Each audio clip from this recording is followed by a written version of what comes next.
Hey everybody, this is Blake here, and welcome to my review of Out of the Furnace, which for some stupid-ass reason I keep wanting to refer to as Into the Frying Pan.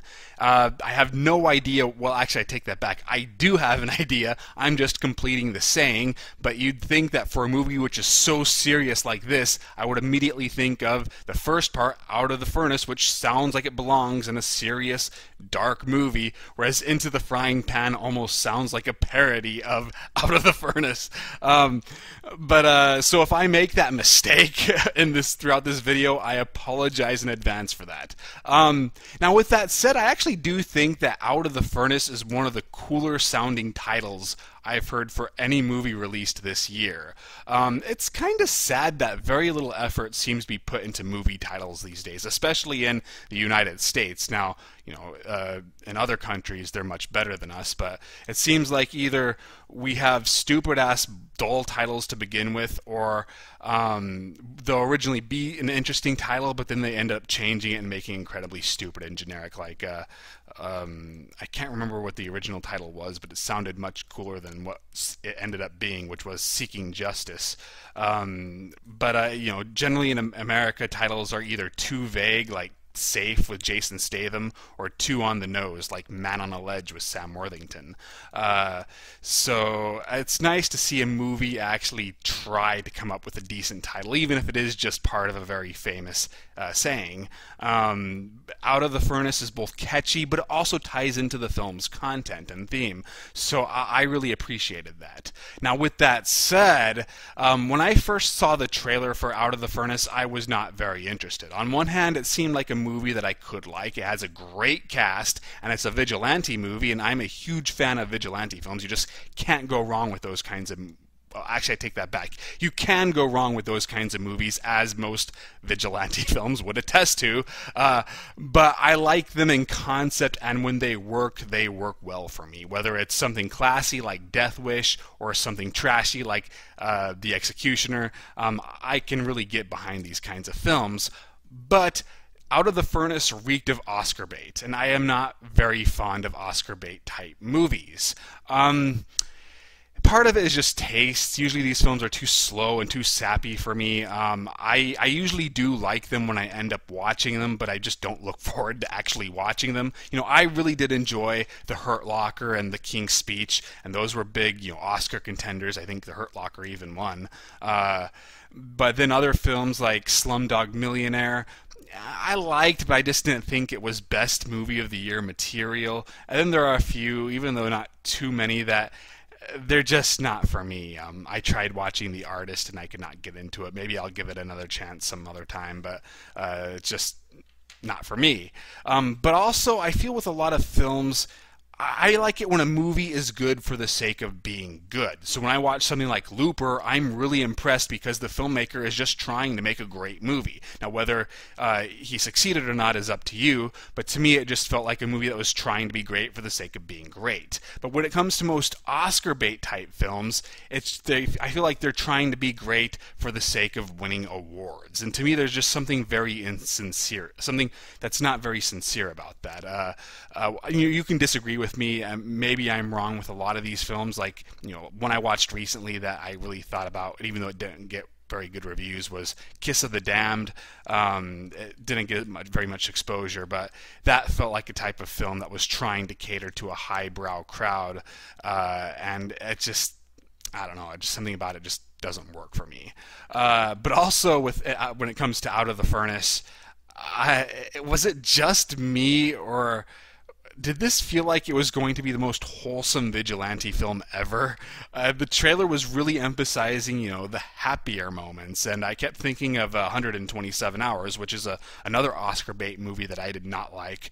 But I had no problems with the trailer for that film, but, it was really emphasizing, how inspirational it was, and, how there was no greater force on earth than the will to live. And I kept thinking about that trailer while I was watching the trailer for Out of the Furnace, where it's just very sweet, very sappy, and it just like, this is not what I look for when I watch a vigilante film. Well, I saw the movie because nothing else was out that I wanted to see. The only other possibility was Old Boy, but that wasn't really playing at a convenient time, and I really, really do not like Spike Lee. So I'll probably wait till that comes out on DVD before checking it out. But I figure, okay, I'll go ahead and see Out of the Furnace, even though the critics who this movie seems to be tailoring towards. I kind of botched that sentence. Even though the people who seemed like were the target audience for this film weren't really caring for it, I'd go ahead and see it anyway. And well, it's not wholesome. It's definitely not sweet. It's actually very, very dark and very depressing. But it's also, I think, pretty good. I wasn't blown away by it. I don't think it's one of the best movies of this year, but I do think that it was better than what I was expecting. Is the film Oscar bait? Absolutely, but it's pretty good Oscar bait. It's an actor's movie. I said the same thing about Lincoln, where all the content seems designed to just showcase the talents of its cast. And I have no problem with that. Yes, that's going to mean that it has a very slow pace. Yes, it's going to mean that the narrative is very loose. It doesn't often advance as much as it stays in the same place and kind of expands so the actors can show a variety of emotions. Now, is it as good as Lincoln? No. But it still, I think, accomplished its primary goal, which was just to give us some great performances. Christian Bale, he's the main character, obviously, and this, in my opinion, is arguably his best performance. Now, when you think of Christian Bale's best performance, you might think of The Machinist or A Fighter, and I could understand that. He definitely did a great job on both of those performances, but to me, those were more gimmicky performances. I really don't care for when an actor loses or gains a lot of weight. To me, they are making themselves a special effect in the process. It's just unnecessary, and it's very dangerous, and I don't know, I'm rarely impressed as much as I'm concerned whenever an actor does that. But he still did a great job in those films. But to me, even though he looked pretty thin here, it seemed like it was less about that in terms of what the film was focusing on, and more about, just how he emotes.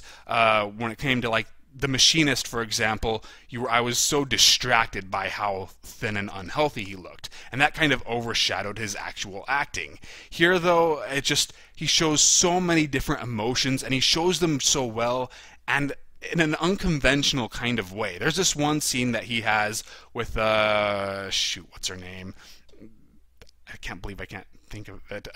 It's the chick from Star Trek, who's kind of his love interest in this movie. And they're on a bridge, and they both start breaking up, and they start crying. And I thought it was strange how it was both a heartwarming bit and yet tear-jerking at the same time. Usually you can't have both of those kinds of emotions, but it really makes you both feel bad for the character and admire him too.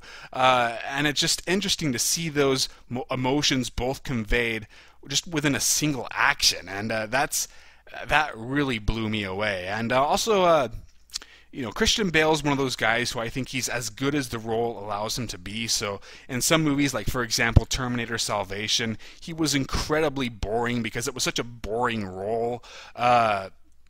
But here he has, he shows, he could be badass, he could be, very charming and likable, he could be really, kind of a jerk at times, even though it doesn't happen very often. But, it's a fully realized character, and Christian Bale really nailed that role.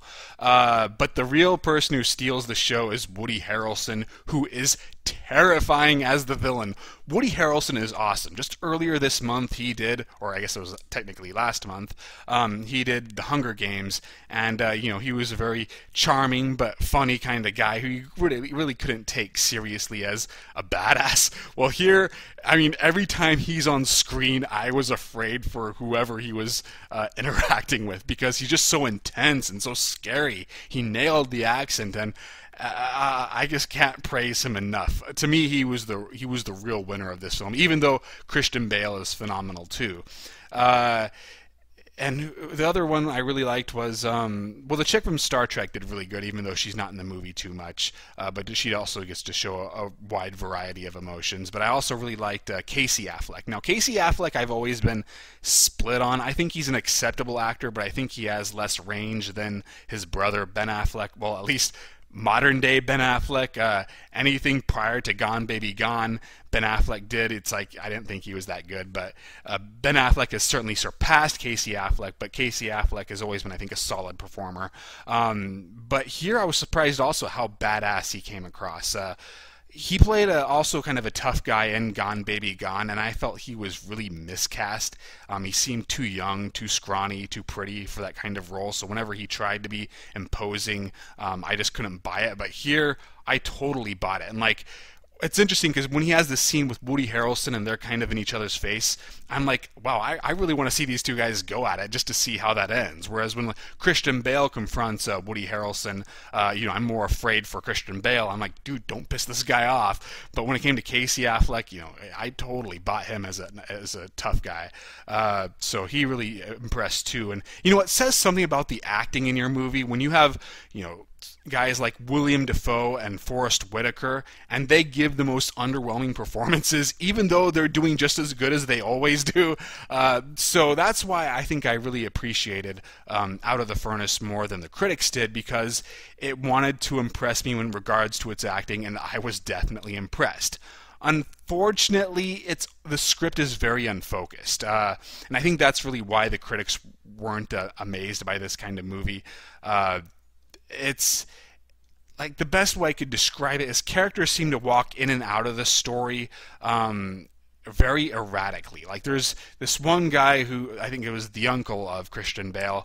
He seems very prominent throughout the first half of the film, but then he disappears mysteriously during the second half, and I felt that was kind of disappointing because I thought he was a pretty interesting character and I wanted an actual resolution to that character. But then he gets replaced pretty much by Forrest Whitaker, whose character has one single scene in the first half of the film, and he doesn't even say, well, he does say something, but you can't really hear it. But then Forrest Whitaker is suddenly very prominent during the finale, and it felt like, especially the final scene, you feel like Forrest Whitaker should have been much more important throughout the entire film, but instead it just seems like the movie is suddenly forcing him down our throats, and we're supposed to buy him as a very integral part of this film. So yeah, I didn't feel like it used its cast properly. The ones who really stood out, they stood out well, but it seemed like there was just too much going on. I wanted to see more between Christian Bale and Woody Harrelson. Instead, you have Woody Harrelson dealing with William Dafoe, and also with Casey Affleck.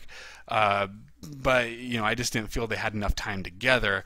I felt like the story was just kind of had too many things going on, and it just kind of detracted from the core of the film, which was Christian Bale and what ultimately leads to him confronting the main villain. And I also felt the movie was at times pretty self-indulgent with the pacing. I really do feel they could have trimmed out 10 minutes and it wouldn't have lost a single thing. There are just so many scenes that I just thought were odd too. Like, I didn't really understand the whole dinner scene. It just seemed very out of character for Christian Bale to invite these two characters into his home after what they did.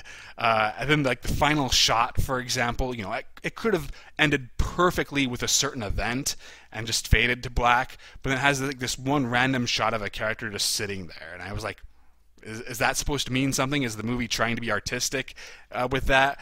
It's not as good as it thinks it is. That's I guess how I'd sum up Out of the Furnace. It's a pretty good movie, but it's not the classic material. The guy who directed this had previously done Crazy Heart, which I wasn't too crazy about. But I think in a way this is very much that same kind of movie, except Crazy Heart had less of a bite to it, since this film is a little bit more in my league, the kind of movie I'd watch. I think I liked it more, but Crazy Heart also was more focused. It seemed more, it knew it was about this one character, and it never lost sight of that. Whereas this film, I did feel occasionally lost sight of what it's really trying to be about. But still, also some gorgeous cinematography, even though, of course, that's going to be outshined by the acting. But would I recommend it? It's up to you. If this sounds appealing to you, if it sounds like it's your kind of movie, check it out. I even say go ahead and see it in theaters. If it sounds like something you might like, but the key word being might, in that it sounds more like a rental for you, then wait till it comes out on DVD or Blu-ray. And if it doesn't sound like it's your thing at all, don't bother. I think I would have liked it more on as a rental, but what can you do? So that's all I've got. God, how long is this video? 15 minutes. Yeah, 15 minutes now. So that is all I have. I hope you enjoyed this video.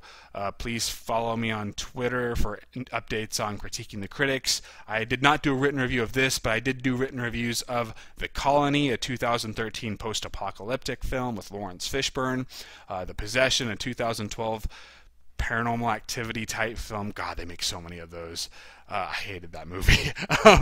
Vampires, The Turning, which has kickboxers fighting vampires, which is awesome.